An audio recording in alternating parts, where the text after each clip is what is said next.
প্ৰত্যেক বছৰৰ দৰে এই বছৰো মোৰ ঘৰত টিউচনৰ ষ্টুডেণ্টসকলৰ বাবে চিলড্ৰেনছ ডে চেলিব্ৰেট কৰিলোঁ।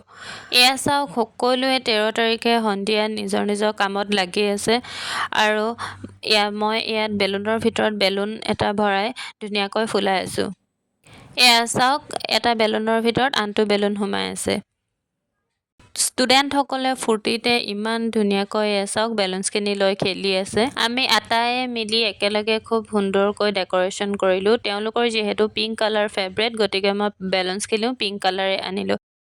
এয়া চাওক আমাৰ ফাইনেল লুকটো, আৰু ডেক'ৰেশ্যনটো দেখিবলৈ কেনেকুৱা হৈছে আপোনালোকে কমেণ্ট কৰি জনাবচোন। এইবাৰ ঘৰত চেলিব্ৰেট নকৰোঁ বুলি কোৱাত স্কুলত যিহেতু বহুতো কাম আছিলে, তেওঁলোকে একেবাৰে মন চন মাৰি দিছিলে। মই যিহেতু চিলড্ৰেনছ ডেটো তেওঁলোকৰ বাবে উদযাপন কৰোঁ, গতিকে তেওঁলোকে ভাবিছে এইবাৰ নাপাতে বুলি মনত খুব দুখ কৰি এয়া নিজৰ সামৰ্থ্য অনুযায়ী তেওঁলোকৰ বাবে সৰু সৰু কিছুমান গিফ্ট আনিলোঁ আৰু 2টা কেক আনিছিলোঁ, বয়জৰ কাৰণে এটা আৰু গাৰ্লছৰ কাৰণে এটা। পাউচটোৰ ভিতৰত আটাইখিনি বস্তু ধুনীয়াকৈ ভৰাই এজন এজনৰ কাৰণে এটা এটা পেকেট ৰেডি কৰি ল'লোঁ। এয়া চাওক, চিলড্ৰেনছ ডে দিনা প্ৰথম আহিয়ে মোৰ ষ্টুডেণ্ট এগৰাকীৰ ভাষণ শুনক। নমস্কাৰ, মোৰ নাম জেছমিন চুলনা। আজি শিশু দিৱস। সকলো শিশুলৈ মোৰ ফালৰ পৰা শুভেচ্ছা জ্ঞাপন কৰিলোঁ। আজি 14 নৱেম্বৰ। আজি পণ্ডিত জৱাহৰলাল নেহৰুৰ জন্ম হৈছিল। তেখেতৰ জন্মদিনটো প্ৰতি বছৰে শিশু দিৱস হিচাপে পালন কৰা হয়। 14 নৱেম্বৰ তাৰিখে জৱাহৰলাল নেহৰুৰ জন্ম হৈছিল। এলাহাবাদত জন্ম হৈছিল। ইন্দিৰা গান্ধী তেখেতৰ জীয়ৰী আছিল। তেখেতে শিশুক বৰ মৰম কৰিছিল। সেইবাবে শিশুসকলে তেখেতক মৰমতে নেহেৰু খুৰা বুলিও মাতিছিল। 1947 চনৰ 15 আগষ্ট দেশ স্বাধীন হৈ যোৱাৰ পাছত তেখেতে ভাৰতৰ প্ৰথমজন প্ৰধানমন্ত্ৰী হিচাপে নিৰ্বাচিত হৈছিল। ইমানতে মোৰ চমু বক্তব্য অন্তৰ্গত কৰিছোঁ। ধন্যবাদ। তাই সুন্দৰ বহুমূলীয়া ভাষণৰ পাছতে আটাইখিনি ষ্টুডেণ্টে মিলি কেক কাটিং কৰে। সকলোৱে খুব ফূৰ্তি কৰে আৰু সকলোকে অকণমান অকণমানকৈ খুৱাই দিছোঁ, যিহেতু কাটি পিনে প্লেটত দিয়া হ'ব। আনফালে আমাৰ বেটাক চাওকচোন, ইমান ধুনীয়াকৈ সি তাক ক্ৰীম লগাই দিছে আৰু সি পাতি দিছে।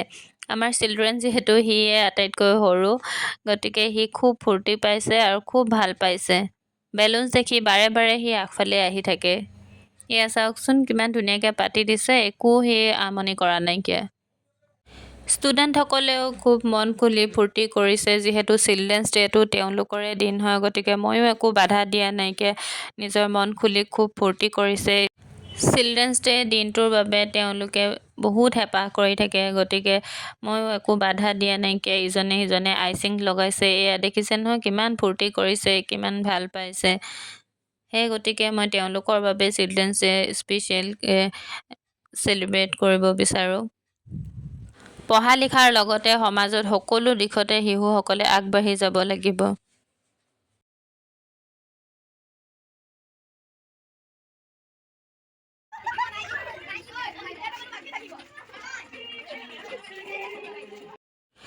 কেক কাটিং হৈ যোৱাৰ পিছত এয়া সকলোৰে বাবে খোৱাৰ ব্যৱস্থা কৰিলোঁ আৰু মই ধুনীয়াকৈ প্লেটত এনেকৈ উলিয়াই লৈছোঁ। এয়া চাওক, সকলোকে বহাই লৈ এখন এখনকৈ প্লেট দি গৈছোঁ আৰু তেওঁলোকে খুব ধুনীয়াকৈ খালে। তাৰপিছতে তেওঁলোকে ধুনীয়াকৈ ফেশ্বন শ্ব' ইমান ধুনীয়াকৈ কৰিছে আৰু দেখিবলৈ সকলোকে সেইদিনাখন ইমান ধুনীয়া লাগিছে। সকলোৱে ভাল ভাল ড্ৰেছ পিন্ধি আহিছে। ইউটিউবৰ ভিডিঅ'ত গানটো এড কৰি দিলে ইয়াত কপিৰাইট লাগি যায়, গতিকে গানটো দিবলৈ অকণমান অসুবিধা হয়। এয়া চাওকচোন ইমান ধুনীয়া লাগিছে, সকলোকে ইমান মৰম লাগিছে। তাৰপিছত আমাৰ গাৰ্লছ কেইগৰাকীয়ে মিলি খুব ধুনীয়াকৈ ডান্স কৰিলে। কোনটো গানত ডান্স কৰিছে আপোনালোকে কমেণ্ট কৰি জনাবচোন।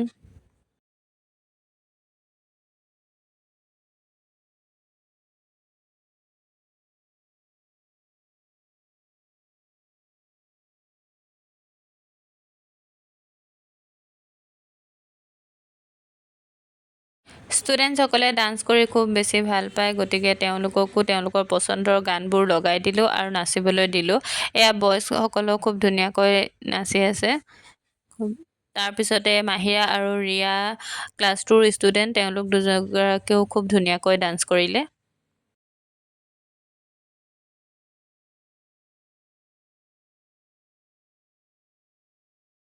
তাৰপিছত মুস্কানাৰা আৰু নুৰজাহানকো কিবা এটা গানত ডান্স কৰিব লাগে, তেওঁলোকক খুব ধুনীয়াকৈ ডান্স কৰিলে দুয়োগৰাকীয়ে মিলি। এইদৰে 14 নৱেম্বৰ দিনটো শিশুসকলৰ লগত খুব ধুনীয়াকৈ পাৰ কৰিলোঁ। স্মৃতিবোৰ সজীৱ হৈ থাকক বুলি অশেষ কষ্ট কৰি দেৰিকৈ হ'লেও ভিডিঅ'টো বনাইছোঁ। এতিয়া চাওকচোন, ফাৰ্ষ্ট গিফ্টটো আমাৰ বেটাক দিছোঁ, যিহেতু সিয়ে আটাইতকৈ সৰু আৰু সি আগে ভাগে তাৰ চিপছটোহে লৈছে, চাওকচোন। শেষত ফটো কেইখনমান এড কৰি দিছোঁ আৰু ভিডিঅ'টো চাই কেনে পালে আপোনালোকৰ মতামত কমেণ্ট যোগে জনাব বুলি আশা কৰিলোঁ। ধন্যবাদ।